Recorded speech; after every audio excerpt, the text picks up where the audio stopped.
Welcome to Whispering Cabins, where we share cozy horror tales of ghosts, folklore, and forgotten places. So grab a blanket, light a candle, and settle in. The night is waiting. Tonight, we tell the story of the Archway in the garden.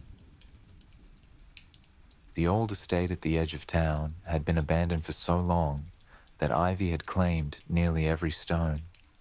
Locals called it the Hollow House, whispering stories of its vanished owners and the gardens that once bloomed in impossible colors. But to Carrie, a history enthusiast with a soft spot for forgotten places, it was irresistible.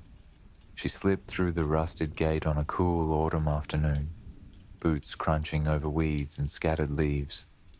The air smelled of damp earth and faded roses, though no flowers had grown there for decades. Birdsong was distant, muted, as if the world itself was holding its breath.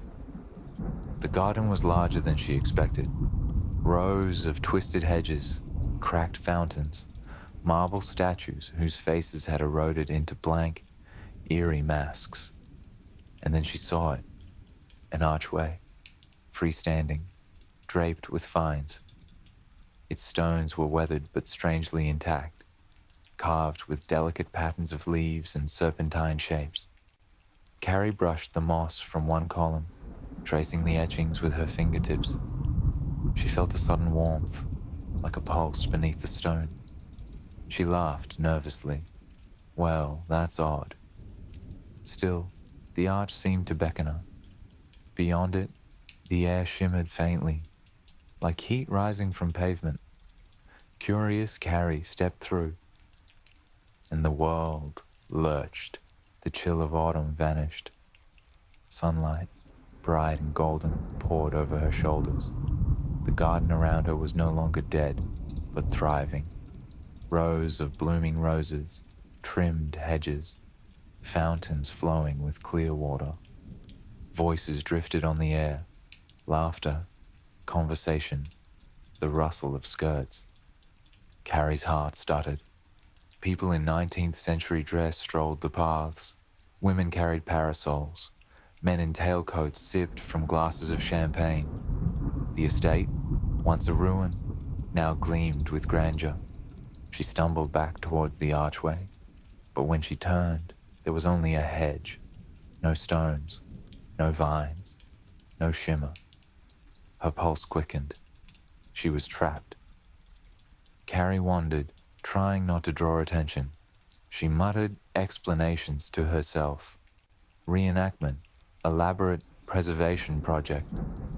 But deep down, she knew better. The scents, the warmth of the sun, even the language of the conversations around her. This was no performance. She had stepped 2 centuries into the past. "Are you lost, miss?" A young man in a dark waistcoat approached. He had kind eyes, though his smile never quite reached them. "You seem unsettled." Carrie forced a laugh. "Just new here." He bowed slightly. "This garden can be overwhelming. Allow me to escort you." She hesitated, then nodded. He introduced himself as Thomas Ashbury, heir to the estate. They strolled past rows of roses, his voice calm, almost soothing. Yet something about him unsettled her. "Do you believe in fate?" he asked suddenly, gaze sharp. Carrie blinked. "I'm not sure." "My family has always believed the garden chooses who may enter. Some are meant to remain, others..." He let the thought dangle, smiling faintly. Her skin prickled. As dusk settled, music began in the grand ballroom. Lanterns glowed along the garden paths, flickering gold. Carrie, pulled by curiosity, followed Thomas inside. The ballroom shimmered with chandeliers, the air thick with perfume and candle smoke. Couples waltzed, their faces pale in the lamplight. But as she watched, unease grew. Their movements were too precise, too synchronized, as though choreographed by an unseen hand. Their smiles were wide, frozen, unblinking, and then she noticed.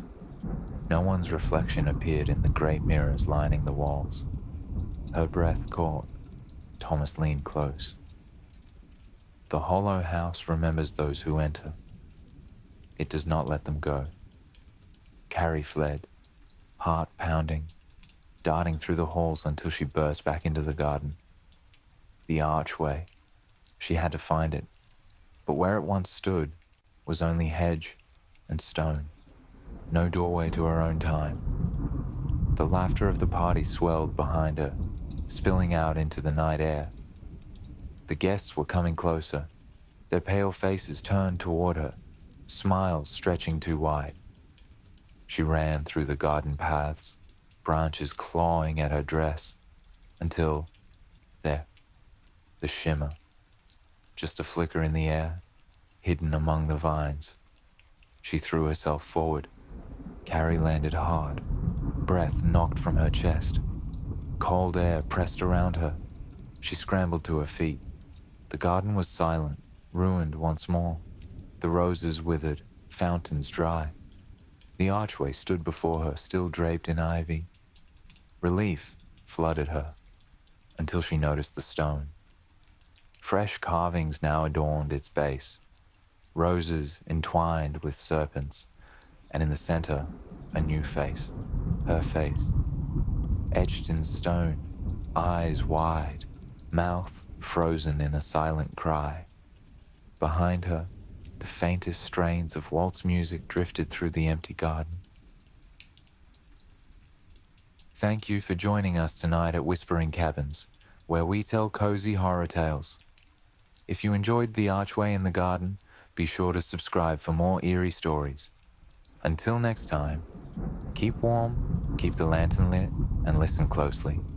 Sometimes the shadows have stories to tell.